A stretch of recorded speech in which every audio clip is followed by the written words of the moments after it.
So, what are the most irritating things people have said to you as a woman in science?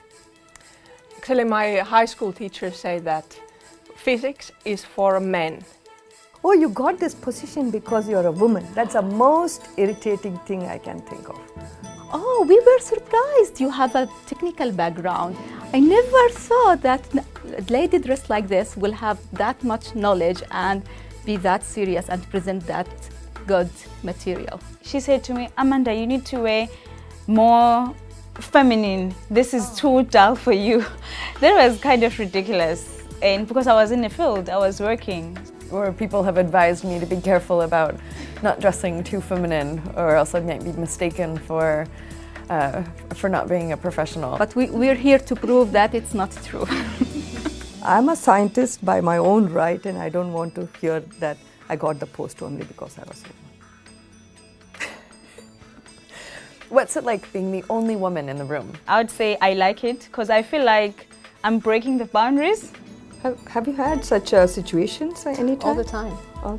You go into a room, you have a great idea, you could say it, sometimes someone else will say it with a lot of like arm movement or something that's impressive, and then everyone's like, so-and-so's idea is a great idea, and you just said it, you know?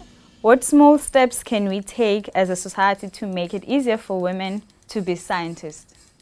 When we raise a family and good kids, you're raising them for society because they impact the whole society. So I think society has to support that.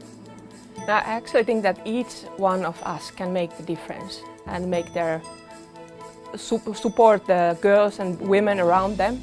And at the same time not being put on the quote-unquote mommy track where you're not going to move forward because perception within the place you work is that you're not doing your job. Have you faced difficulty in your career because of your gender? I don't think so. Oh, you're lucky. Yeah, this is very Maybe good. so far. Yeah. Maybe so far I've been lucky. Probably not, at least I have not noticed. Oh yeah, sure. For me, I sincerely had a lot of difficulties. As I said before, I don't really think of these things. If you look at CEOs of Fortune 500 companies, how many women are there? There's a reason for that. And we know women manage well, and there's a lot of studies that show that they do as good or even better than some men, but we still see that differentiation. And I think it's because of our perception as a society. We still have that perception. And I know that in many countries it's not so easy, and people need to work hard to aim to achieve their goals. I have to work extra to prove that I'm good enough. Do women have to choose between family and career? I hope not.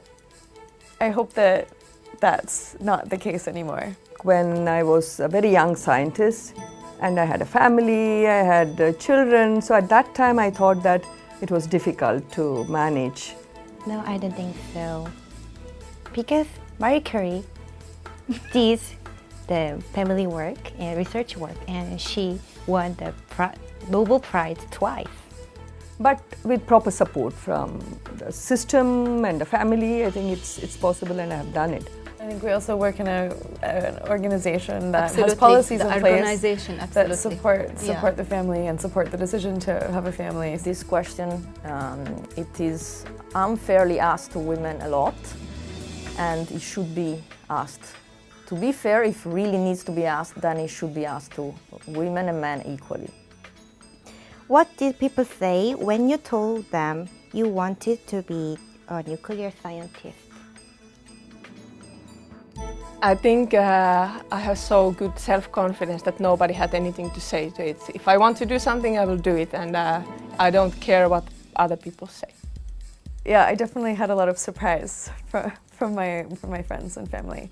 I think a lot of people sort of think of it as a man's work. In my case, there was no such thing. They were all in awe. Oh wow, you're going to be a nuclear scientist? In my case, it was more or less the same. But I have to say, this comes with the fact that I've been lucky and I've been always supported by my family and my environment.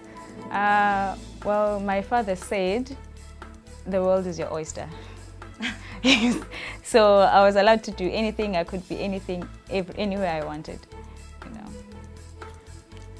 What did you want to be when you were a child?